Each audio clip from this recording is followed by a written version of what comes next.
Salam sepak bola, salam sehat, salam sejahtera, dan juga salam hormat saya kepada teman-teman netizen atau warganet yang merupakan viewers, subscribers, dan juga supporters dari channel YouTube Bola Bung Binder, serta yang merupakan pecinta, penggemar, dan juga penggila olahraga sepak bola, khususnya sepak bola Indonesia, karena di konten terbaru ini saya ingin kembali membahas tentang tim nasional Indonesia.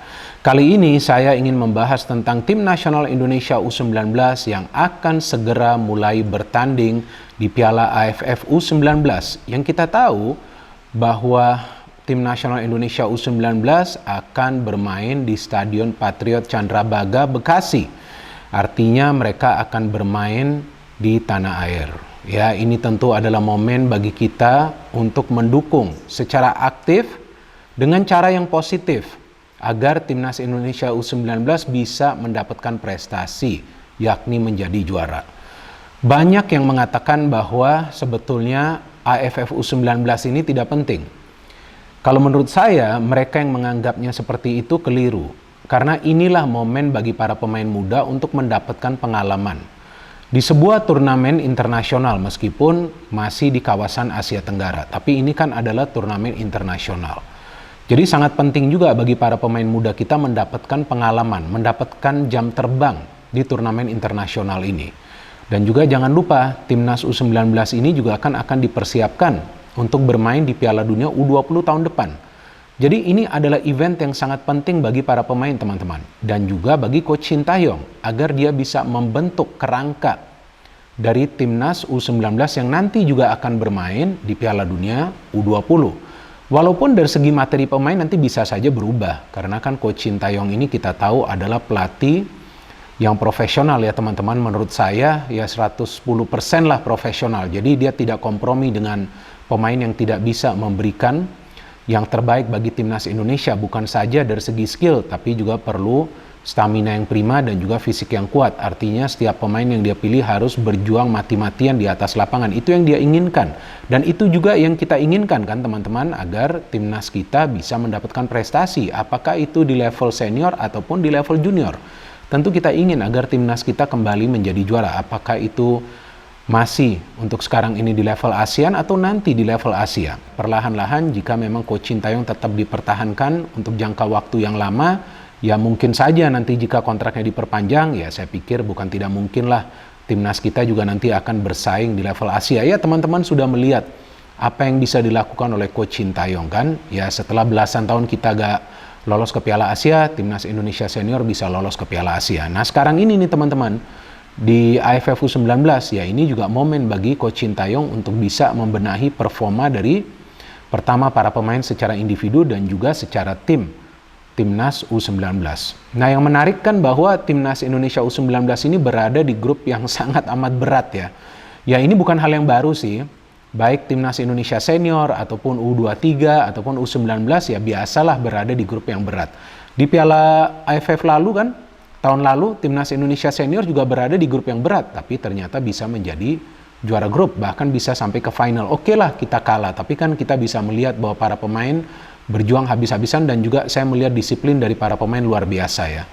Itu juga penting loh teman-teman, kita jangan saja berpikir skill, stamina, atau juga fisik yang kuat, tapi disiplin juga penting. Disiplin ini untuk apa? Disiplin untuk menjalankan taktik.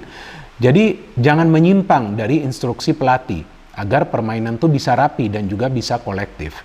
Ya jadi ini dia, timnas Indonesia U19 berada di grup yang sangat amat berat, atau yang biasalah kita gunakan istilah grup neraka. Ada Vietnam, ada Thailand, kemudian ada Filipina, Myanmar, dan kemudian ada Brunei. Ya memang di atas kertas Brunei dan Filipina serta Myanmar bukanlah tim yang sekuat Vietnam ataupun Thailand ya, karena Vietnam dan Thailand juga di level U19 ini cukup baik loh teman-teman performanya. Ya, tapi saya harap para pemain juga tidak menganggap remeh Brunei, Filipina, dan juga Myanmar. Ya, karena juga bagi para pemain timnas U19 ini adalah pengalaman yang baru. Mereka bermain di sebuah event internasional, walaupun bermain di tanah air, tapi tidak akan mudah lah untuk menang lawan siapapun yang nanti mereka akan berhadapan. Jadi mereka harus serius, harus benar-benar fokus dalam setiap pertandingan. Dan saya harapkan para pemain ini akan fokus dari satu pertandingan ke pertandingan lainnya. Artinya jangan pikir tentang lawan di semifinal. Jangan juga pikir untuk lawan di final dan juga kemudian menjadi juara. Ya, yang pertama harus difokuskan adalah dari satu pertandingan ke pertandingan selanjutnya. Agar pikiran dari para pemain itu bisa fokus ke game plan dari Coach Sintayong daripada mereka berpikir panjang untuk saat ini. Jadi ada baiknya ya mereka berpikir dari satu pertandingan ke satu pertandingan lainnya, karena juga lawan-lawan yang mereka akan hadapi ini bukan tim yang kaleng-kalengan.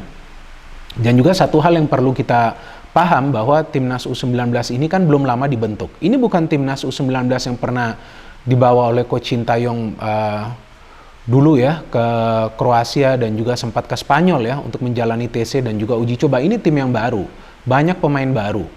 Tapi menurut saya pemain-pemain baru ini sudah mendapatkan pengalaman yang cukup baik, karena sebelumnya juga mereka sudah menjalani pemusatan latihan di Korea, kemudian mereka juga bermain di tulan turnamen kan di Prancis. Oke, memang hasilnya tidak selalu positif, tapi saya melihat permainan yang disiplin dari para pemain. Jika permainan sudah disiplin, artinya mereka mengikuti instruksi dari pelatih. Nah, sekarang tinggal bagaimana mereka memantapkan kerjasama.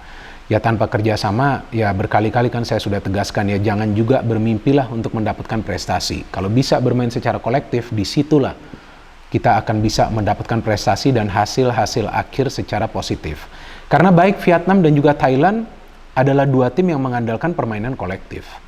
Ya, artinya jika para pemain kita tidak bisa bekerja sama baik dalam urusan menyerang dan juga bertahan, ya tentu nanti kita akan melihat kesulitan dari para pemain timnas kita menghadapi serangan atau mungkin juga serangan balik dari para pemain tim lawan. Tapi kalau kompak, ya menyerangnya itu terstruktur, kembali bertahannya itu rapi, ya saya pikir tidak akan mudah bagi tim-tim lawan untuk mengalahkan timnas Indonesia U19. Nah, dari materi pemain ya menurut saya kita juga punya pemain-pemain yang bagus ya teman-teman. Ronaldo Kuate, Hoki Caraka, Marcelino Ferdinand, Alfrianto Nico, kemudian Muhammad Ferrari, ada Fikri, ada Rafli, kemudian penjaga gawang kita juga bagus, Supriyadi. Ya saya melihat sih permainan mereka di tulan turnamen menurut saya ya gak mengecewakan, walaupun ya memang timnas kita dibombardir terus kan, tapi mereka tidak dengan begitu mudah lah menyerah. Dan kita lihat fighting spirit mereka kan luar biasa. Nah, inilah yang kita inginkan, bahwa para pemain kita tuh tampil habis-habisan untuk timnas, baik di level senior, U23 ataupun junior. Maka itu, seperti yang selalu saya mengatakan kepada teman-teman, jangan juga kalian nanti bersikap secara negatif kalau timnas kita tidak bisa mendapatkan hasil yang positif. Justru kita terus perlu memberikan dukungan, baik secara online dan sekarang kan bisa secara offline, bisa hadir langsung di stadion. Meskipun yang saya baca nih beritanya bahwa jumlah penonton dibatasin nih sampai 75% saja dari total kapasitas. Dan tiket sudah dijual secara online ya. Jadi bagi teman-teman yang nggak dapat tiket ya jangan juga nanti ya datang ke stadion, karena ya artinya kalian tidak akan bisa masuk. Ya, kita harapkan pertandingan juga bisa berjalan sesuai rencana dan juga penyelenggaraan kita sebagai tuan rumah juga sukses. Itu juga sangat penting teman-teman. Jadi kalau kita berbicara tentang pertandingan pertama lawan Vietnam, ya jelas ini pertandingan yang sulit lah bagi para pemain. Pertandingan pertama itu selalu sulit teman-teman, walaupun bermain di kandang sendiri. Dan saya harapkan juga supporter yang hadir di stadion juga bisa memberikan motivasi kepada para pemain dengan dukungan mereka, dengan chance mereka. Ya tentu nanti para pemain juga akan semakin bersemangat dan juga mereka akan bisa bermain secara tenang. Dan kita juga tahu bahwa bermain di kandang sendiri juga bisa jadi membebani para pemain ya teman-teman ya, karena kan artinya mereka punya pressure juga untuk meraih kemenangan. Maka itu kita juga perlu memberikan ketenangan kepada para pemain. Kalau nanti seandainya mereka kalah, ya ini juga baru pertandingan pertama, bukan berarti sudah selesai perjuangan mereka. Nanti akan ada pertandingan-pertandingan selanjutnya. Cuma tadi seperti yang saya katakan, pertandingan pertama itu selalu sulit, dan kita lawan Vietnam yang kita tahu juga tim juniornya kuat karena mereka rata-rata sudah punya fisik yang kuat dan juga stamina yang prima, dan mereka bermain kolektif. Cara permainannya sih kalau saya lihat sama dengan tim senior mereka atau tim U23, pass and move, bergerak tanpa bola. Nah, jadi itulah yang harus diwaspadai oleh para pemain kita, pergerakan tanpa bola dari para pemain Vietnam. Mereka pasti akan berupaya mendapatkan ruang kosong di pertahanan kita. Maka itu, seperti yang tadi saya katakan, cara bertahannya pun harus kolektif. Jangan cuma ingin menyerang secara kolektif. Kalau menyerangnya secara kolektif saja, nanti turun ke belakang. Kalau cuma hanya ada 2 atau 3 pemain, ya pasti akan sulit menghadapi serangan dari para pemain Vietnam. Dan di Piala AFF U19 ini ternyata pelatih dari Vietnam yang akan mendampingi tim bukan Park Hang-seo, karena yang bersangkutan mengambil cuti ya karena urusan keluarga. Tapi adalah pelatih lainnya yaitu Din The Nam ya, yang sebelumnya juga pernah melatih timnas Vietnam U16. Ya saya pikir juga dia akan tetap mengadopsi lah pola permainan yang biasa diterapkan oleh Park Hang-seo, karena itu terbukti sukses kan, walaupun mungkin dari segi taktik akan sedikit berbeda. Artinya ya setiap pelatih ini kan punya taktik yang berbeda ya teman-teman, meskipun ya strateginya itu sama, menyerang secara kolektif, bertahan secara kolektif. Ya itulah teman-teman lihat bagaimana caranya Vietnam menyerang tuh. Yang maju dan juga yang turun jumlahnya tuh pasti sama. Ya, jadi ketika maju hampir 8 pemain yang akan ikut. Ketika bertahan juga hampir ada 8 pemain. Nah, itu yang membuat Vietnam menjadi tim yang kuat. Dan kita juga masih menunggu rilis terakhir dari pemain-pemain yang akan dipilih oleh Coach Shin Tae-yong, karena kabarnya dari 30 pemain sekarang yang sedang menjalani pemusatan latihan akan dikurangi menjadi 23 pemain. Saya juga masih menunggu list itu, tapi saya pikir tidak akan ada banyak perubahan karena pemain-pemain inti tentu akan dipertahankan, terutama dua wonderkid, Ronaldo Kuate dan juga Marcelino Ferdinand serta Zanadin tuh ya. Pemain muda dari Persis Solo, saya juga ingin melihat penampilannya nanti di Piala AFF U19 ya. Kita perlu percaya juga kepada Coach Shin Tae-yong ya. Dia juga bisa saja nanti mengadopsi atau menerapkan strategi atau taktik yang berbeda di setiap pertandingannya, dan juga saya ingin menunggu apa nanti dia juga akan melakukan sebuah terobosan dengan memakai formasi yang berbeda. Ini menarik sekali karena di kualifikasi Piala Asia kemarin kan dia bisa mengubah formasi menjadi 3-4-3 atau 3-4-1-2. Jadi kita dukung perjuangan dari para pemain timnas U19 teman-teman ya. Saya optimis bahwa timnas kita bisa mendapatkan hasil-hasil yang positif ya, tapi untuk sementara ini mereka perlu fokus dulu untuk bisa lolos dari grup, karena ini grup yang berat. Walaupun seperti tadi yang saya bilang ya, ini bukan sesuatu yang baru, tapi ini kan pemain-pemainnya nih, pemain-pemain yang baru merasakan atmosfer pertandingan di level internasional. Ya, kita harapkan yang terbaik dan kita selalu dukung timnas Indonesia kita, dan juga kita harapkan para pemain juga bisa memahami game plan dari Coach Shin Tae-yong agar mereka juga bisa bermain secara rapi ya. Kita fokus dulu untuk permainan secara rapi. Ya, kalau permainannya sudah rapi, cara menyerangnya sudah benar, bertahannya sudah benar, ya otomatis permainan akan terlihat indah. No hit, no politics, only football. Salam sepak bola.